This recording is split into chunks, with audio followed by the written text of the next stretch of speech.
Donc je vous ai emmené autour des images de... Enfin, oui, il y a une image, il y a une intruse, mais globalement, toutes les images ici sont des images de la série Wonderfools. Alors ça, c'est une série en fait que j'ai fait pour tester le numérique. J'ai eu vers 2006, j'ai fait deux travaux un peu qui étaient pour moi des expérimentations. J'ai mis en place la série Lumière Noire et la série Wonderfools. La série Wonderfools, c'était un brouillon. Personne ne s'intéressait trop à cette série, et jusqu'en 2008, personne s'y est trop intéressé, et puis après, très peu de monde aussi. Maintenant, ça commence à plaire un petit peu. Enfin, c'est pas... c'est comme ça, il n'y a aucun souci. Mais ce que je veux dire, c'est que à ce moment-là, c'était vraiment un truc que je faisais comme ça. J'engrangeais des images en me disant que j'allais y voir plus clair plus tard, quand j'aurais plus d'images, avec le temps qui passe, une fois de plus. Et puis aussi, bon, j'avais énormément de doutes par rapport à l'outil numérique, et de toute façon, j'ai pas une carrière de photographe commercial. Donc financièrement, je ne pouvais pas m'acheter les derniers appareils possibles, des dos numériques ou des choses comme ça. Enfin, les dos, j'en aurais pas fait grand-chose parce que pour les poses longues, ils n'étaient pas très utiles. Mais ce que je veux dire par là, c'est que j'étais un peu dans du bidouillage, j'utilisais ce que je pouvais avoir. Ce qui fait aussi que pendant une courte période, toutes mes poses ont été des poses de 30 secondes parce que je m'étais rendu compte que si j'achetais une télécommande qui me permettait de faire des poses plus longues, ça m'aurait coûté aussi cher que l'appareil. Voilà, c'est des petits détails techniques un peu stupides, mais du coup ça contraint le truc, et en même temps je ne vivais pas cette contrainte non plus comme vraiment une brimade. Je me dis, ben voilà, tu peux faire ça, et avec tout cet ensemble de choses que tu peux faire, essaye de faire le mieux que tu peux, de voir où ça t'amène, de voir le sens que ça donne à tes images. Et donc pour la série Wonderfools, j'ai commencé à engranger des images de ces piscines, parce que c'est vrai que ça me plaisait depuis longtemps. Ça faisait à peu près depuis 2002 que je réfléchissais à la question, donc je crois que la première vraie image constituée de cette série, c'était au début 2006. Et puis au bout d'un moment, j'ai eu un certain nombre de photos, et je me suis dit, bon, là ça commence à devenir absurde, tu ne vas pas retourner dans tous les lieux que tu as documentés en repérage, avec une chambre, de toute façon en plus tu n'as pas les ronds pour le faire. Enfin vraiment, c'était pas, ça me semblait complètement absurde. Et effectivement, la toute première image que j'avais faite, c'était la 1000 pixels. J'avais trop tiré sur les ISO, sur le temps de pause, donc elle n'était pas exploitable. Mais les autres, en fait, c'est-à-dire que moi, en rentrant dans une sorte de pratique de photographie plasticienne, effectivement, j'avais l'habitude de voir des images géantes. J'avais même pas envisagé qu'on pouvait faire des petites images. Je me suis dit, mais en même temps, c'est complètement absurde, ton sujet il est géant.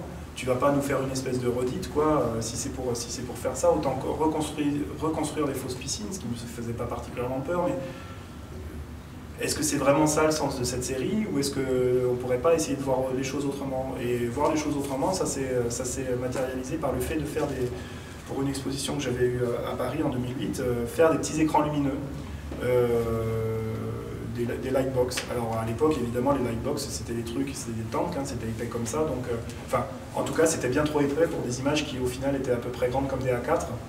Donc, il a fallu que je trouve des bidouilles, et puis j'ai réussi quand même à faire des images épaisses comme ça. Alors maintenant, ça prête à rire parce que 2 ans plus tard, les iPads sortaient. J'ai vérifié la date tout à l'heure. Et là, d'un seul coup, toute cette lutte pour essayer d'avoir des écrans ultra plats pour montrer une image, parce que pour moi, en fait, cette série, petit à petit, en la faisant, je me rendais compte qu'elle se référait évidemment avec le désir de consommation d'une middle class. Une piscine en polyester, ça veut dire quelque chose. En termes d'objets, le fait d'en vouloir en posséder une, et elles sont construites pour un certain type de public. Et en même temps, il y avait aussi cette relation au rêve américain, et du coup, par extension, au cinéma. Enfin, bon, là, évidemment, le rêve américain, je ne vais pas vous la refaire. Mais sur des choses comme ça, on le voit très très bien. J'ai d'autres images aussi où, même sans même l'avoir décidé, je me rendais compte que je photographiais des drive-in ou des écrans, quoi. Donc je me suis dit, voilà, ça procède de la même chose que les écrans LCD dont je voyais les cartons dans la rue, des gens qui déballaient des écrans grands comme ma table de salon.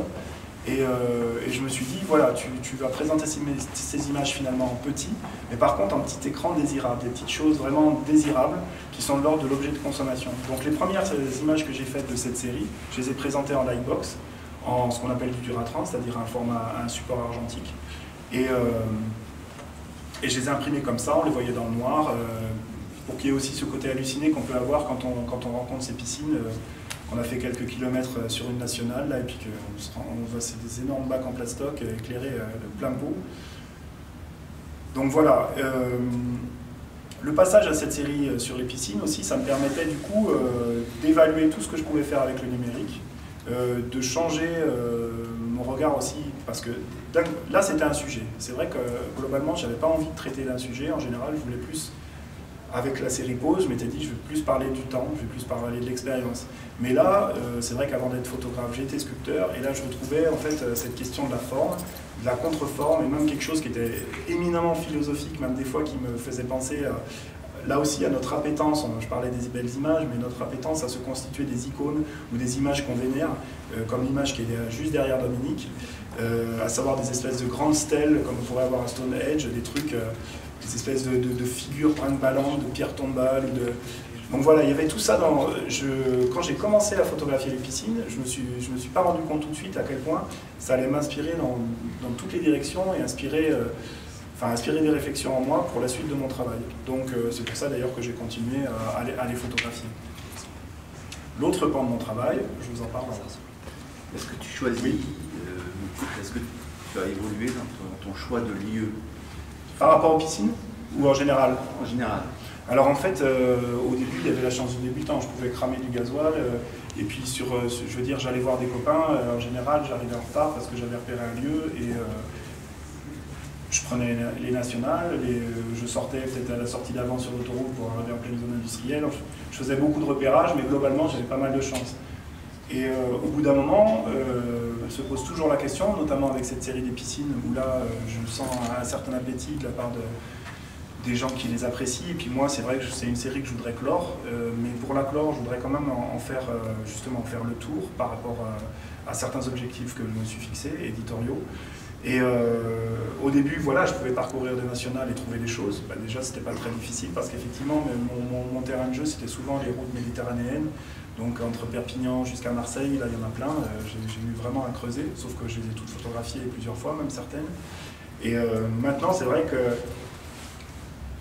pour une commande spécifique, on m'avait demandé des piscines verticales. Et moi, il était hors de question que je recadre des images. Donc je voulais vraiment faire des piscines en me disant celles-ci sont prévues pour être verticales. C'était fait pour être mis dans des sucettes.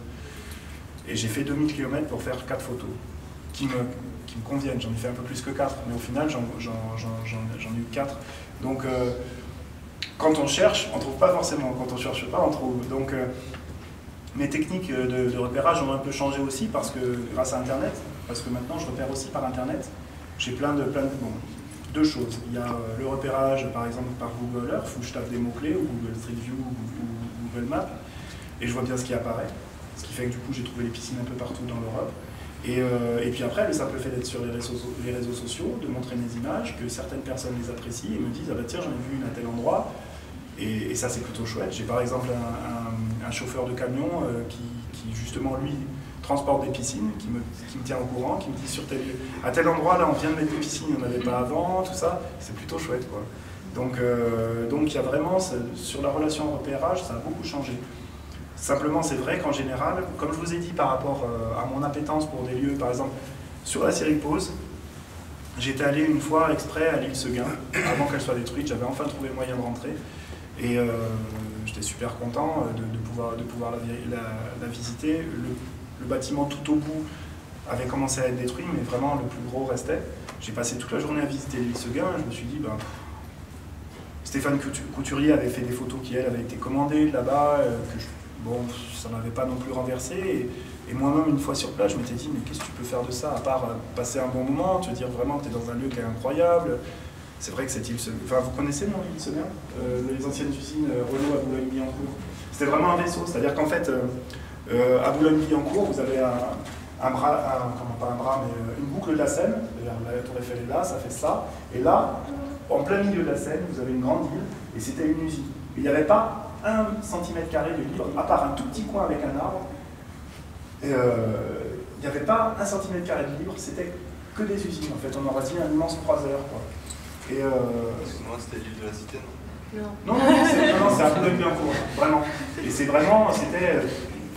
du bord de la Seine sur plusieurs étages, il y avait un mur droit et c'était des usines qui ont construit, selon les époques, ils ont construit des voitures, des camions et même des trains. Donc, et puis bon, il n'y avait pas que l'île, tout autour, il y avait ce qu'ils appelaient le trapèze, c'est-à-dire d'autres usines. Mais enfin, c'était un lieu très très chargé. Bon, au moment, j'étais un peu niais et j'avais pas compris. Je voyais le lieu en train de se faire détruire, je ne comprenais pas pourquoi ça m'intéressait, mais En fait, il s'avérait que c'était un nœud de mémoire ouvrière tellement fort que Renault voulait à tout prix le détruire le plus vite possible. Et puis derrière, François Pinault, pour faire sa fondation, essayait d'accélérer le mouvement. Finalement, il s'est barré à Venise. Bref, j'ai passé toute la journée là-bas. Et j'en ai tiré des souvenirs que, voilà, en vous en parlant, j'ai des images en tête, mais j'ai rien trouvé, j'avais pas la nécessité, même si j'ai fait quelques photos pour la forme, de documenter ce lieu parce que vraiment intensément, je ne me sentais pas un photographe documentaire. Je me disais, c'est encore des grandes halles métalliques, machin, c'est spectaculaire, mais c'est pas ça que je veux montrer. Et d'ailleurs, pour l'anecdote, je suis sorti de l'île Seguin, je suis parti pour retrouver le métro. Et là, sur le pont de Meudon, j'ai regardé justement le panorama avec une espèce de bretelle, la route qui s'en va vers le sud-ouest de Paris. Et là, je me suis dit, putain, là, c'est super, enfin, c'est super nu, mais c'est super beau. Et du coup, j'ai photographié ça, et c'est une image qui est dans la série Pause depuis. C'est vraiment pas le truc pour lequel j'étais allé là-bas. Et donc, ce que je voulais dire avec cette circonvolution dans mes propos, c'est que ce que j'essaye de faire, c'est de ne pas être esclave de mes désirs non plus dans le repérage. C'est-à-dire qu'il vous faut toujours quelque chose, surtout en hiver, quand vous sortez qui fait 0, 5, voire -5, pour vous tirer la couenne du lit ou de la couette et sortir faire des photos la nuit.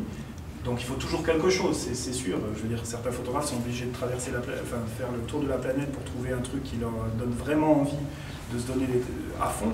Mais hors ça, je me dis souvent que ce qui me fait sortir du lit, ou ce qui me fait avoir cette énergie pour faire du repérage, c'est probablement pas ce que je vais photographier au final. D'ailleurs, quand j'ai des idées trop nettes, ça donne jamais rien de bon. Donc